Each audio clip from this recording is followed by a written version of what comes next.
Bon, c'est vrai que la colonisation avait, d'un point de vue politique et administratif et même scolaire, favorisé davantage les Ganois et les Tutsis que les Hutus, et que donc à l'indépendance, on avait de ce point de vue une représentation absolument déséquilibrée.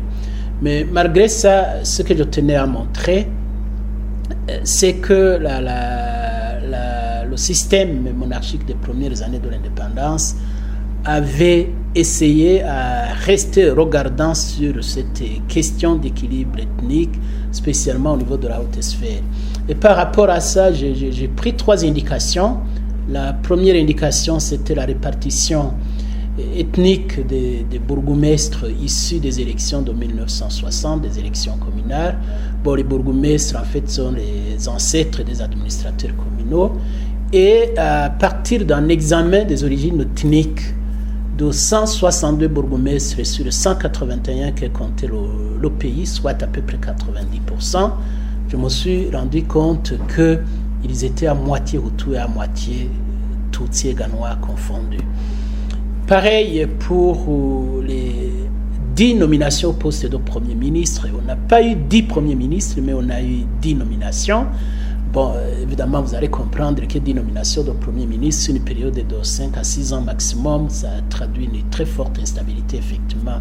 Il y avait de l'instabilité. Eh bien, je me suis aussi rendu compte que ces 10 nominations étaient allées pour moitié à des candidats Hutus et pour l'autre moitié à des candidats Tutsis et Ganois pris ensemble. Enfin, non seulement j'ai regardé du côté de nomination des premiers ministres, mais j'ai regardé aussi du côté de la nomination des ministres. Sur sa 11 nominations,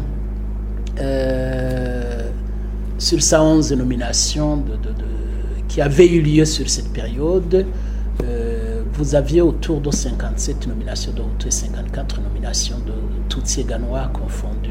Ça veut dire que malgré le déséquilibre de l'accès scolaire créé par la colonisation, la monarchie essayait de tenir compte des équilibres nécessaires à la préservation de la cohésion nationale.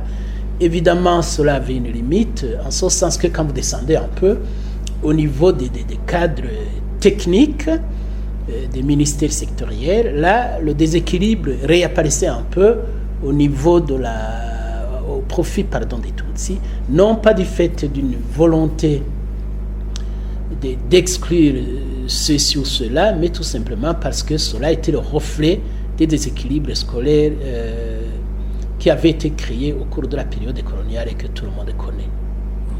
Par contre, vous ne verrez plus le même équilibre après la prise du pouvoir par le capitaine Michombero, parce que les institutions vont aller dans une orientation d'ethno-régionale, donc d'un pouvoir ethniquement et régionalement monopolisé.